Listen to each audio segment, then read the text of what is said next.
اسی ملک کے supreme court نے آرٹیکل 45 کے خلاف جو فیصلہ دیا، بلکہ اس کے حق میں دیا کہ اس آئین کے اندر جو اسلامی دفعات ہے، 2 ہے یا 2 الف ہے وغیرہ، ان دفعات کو دوسرے دفعات پر کوئی فوقیت حاصل نہیں ہے، اور ان دفعات اسلامی دفعات کی حیثیت دوسرے غیر اسلامی دفعات کے ساتھ مساوی ہے۔ تو جس آئین میں اسلامی دفعات کا یہ چرچا ہو رہا ہے کہ یہ سپر لا ہے اس آئین میں اسلامی دفعات، اور ہمارا سپریم کورٹ لا کے فل بینچ کا یہ فیصلہ ہمارے سامنے موجود ہے کہ نہیں، اس کو کوئی خصوصیت اور برتری حاصل نہیں۔ نیز 2 مارچ 85 میں جب قرارداد مقاصد کو صدر مملکت نے 2 الف کے تحت آئین کا حصہ قرار دیا، تو اس پہ تبصرہ کرتے ہوئے صدر پاکستان نے فرمایا ہے کہ آرٹیکل 2 الف یا قرارداد مقاصد آئین کا حصہ بننے سے نہ تو پوری طرح آئین مشرف بہ اسلام ہوا، اور نہ ہی اس سے اسلامی نظام حکومت کی راہ ہموار ہوتی ہے۔ جناب اسپیکر، ان واضح دلائل کے باوجود یہ دعویٰ کہ نہیں یہ بل کی کیا ضرورت ہے، اگر ایک جگ میں ایک قطرہ پیشاب کا کوئی ڈالے، اس کے بعد آپ اس جگ میں عطر گلاب بھی اس میں ڈالے، تو وہ سارا پانی کا جگ پلیت ہوگا۔ جب اس آئین میں ایسے غیر اسلامی دفعات شامل ہیں، اس کے باوجود اس کو آئینی اسلام آئین کہنا یہ صحیح نہیں ہوگا۔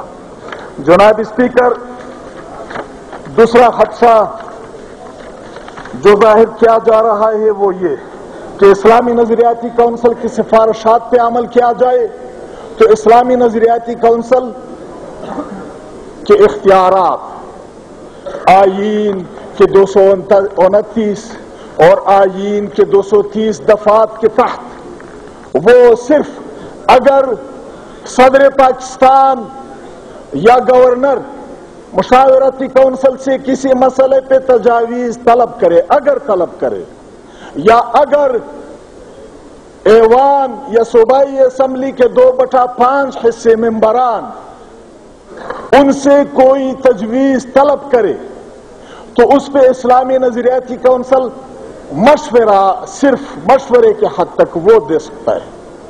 جب وہ مشورہ بھی دے، آرٹیکل 230 کے تحت ہے کہ اگر ایک مجوزہ دفع کے متعلق اسلامی نظریاتی کونسل نے یہ سفارش دے دی کہ یہ اسلام کے خلاف ہے، تو پھر بھی وہ کینسل نہیں ہوگا، اس پہ ایوان دوبارہ غور کرے گا۔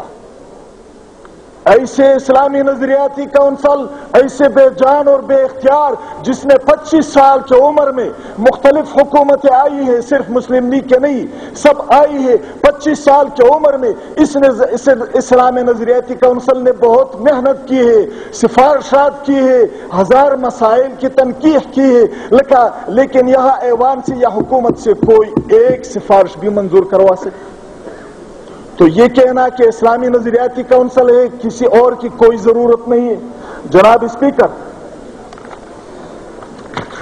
کہا جاتا ہے کہ اس آئین کے پاس ہونے کے نتیجے میں عدالتیں بیکار ہو جائیں گی، آئین معطل ہوگا، پارلیمنٹ ختم ہوگا، اور وغیرہ وغیرہ۔ یہ باتیں سب کچھ اسلامی شرعی قوانین یا شرعی حکومت سے انجانی کے نتیجے میں کہی جا سکتی ہے، حقیقت سے اس کی کوئی تعلق نہیں۔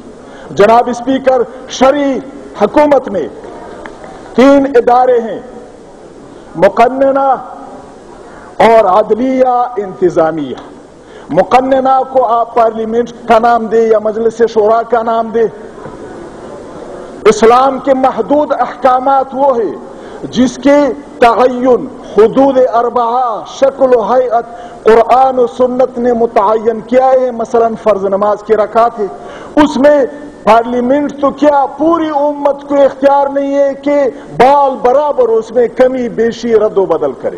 یہ محدود احکامات. اس احکامات میں تو پارلیمنٹ یوں ہی سمجھے کہ اگر کوئی یہ کہے کہ یہ ربر سٹیمپ ہوگا تو صحیح ہوگا. لیکن اسلام کے بے شمار احکامات، قیامت تک آنے والے مسائل وہ ہے کہ جس میں نفس کام تو شریعت چاہتی ہے، لیکن اس کام کی شکل و ہیئت اور اس کے طریقہ کار یہ شریعت نے مسلمان وقت کے ثوابدید پہ چھوڑ دیا ہے. مثال کے طور پر شریعت چاہتی ہے کہ مسلمانوں کے لیے مسجد ہو، پاک ہو، روبہ قبلہ ہو. باقی یہ کہ مسجد کہ بلڈنگ مربع ہو، مثلث ہو، مستطیل ہو، اس کے 1 مینار ہو، 5 مینار ہو، سرے سے مینار نہ ہو، یہ مسلمانوں کی ثوابدید پہ ہے. ایسے ہی اسلام شریعت چاہتی ہے کہ جہاد ہو کافروں کے ساتھ، جب وہ زیادتی کرے جہاد ہو، لیکن جہاد کس اسلحہ سے ہو، کس طریقے سے ہو، دست بدست ہو یا اس میں گوریلا جنگ ہو یا کس جانب سے حملہ کیا جائے، کب کیا جائے، یہ تمام مسائل عسکری ماہرین کے سپرد ہے. اس طریقے سے بے شمار مسائل جدید ہے کہ وہ مسلمانوں کا ایوان منتخب. بعض لوگ کہتے ہیں کہ اسلام میں شورا ہے، پارلیمنٹ نہیں ہے. وہ خدا کے بندو، صرف نام بدل گیا، انگریزی وہ انگریزی ہے، یہ ہے، ایک ہی چیز ہے. تو ایسے مسائل پہ شورا اپنے دائرہ اختیار میں اس کے ماہرین قیامت تک جدید نئے پیش آنے والے مسائل یہ سب کے سب شورا کے سپرد ہوگی، پارلیمنٹ کے سپرد ہوں گی. ویسے ہی Please order in the house. Please order in the house. Honorable members are requested, please take your seats. Please order in the house. جناب اسپیکر، پارلیمنٹ کا انتخاب، اس کے لیے مدت، یہ تمام تر اسلام نے، شریعت نے وقت کے مطابق مسلمانوں کے ثوابدید پہ چھوڑے. اس لیے میں سمجھتا ہوں کہ شورا اور پارلیمنٹ کی ذمہ داریاں اور بڑھ جائیں گی. عدلیہ یا آئین، جناب اسپیکر، جب قرآن اور سنت پہ مبنی ہوگا تو آئین کا یہ حیثیت نہ ہوگا. اس وقت مسلمانوں کے لیے آئین ایک مقدس صحیفہ بن جائے گا. آئین میں اللہ اور اس کے رسول کے احکامات کے مطابق دفعات ہوں گے. ایسے آئین کا جاننا، ایسے آئین کا سمجھنا سمجھانا اور ایسے آئین پہ عمل کرنا شرعی نقطہ نگاہ سے عبادت بن جائے گا. تو اس کے نفاذ کے بعد آئین تو آپ کا صحیفہ مقدس بن جائے گا. یہ کہ آئین ختم ہو جائے گا؟ البتہ آئین میں جو غیر اسلامی دفعات ہیں وہ ختم ہو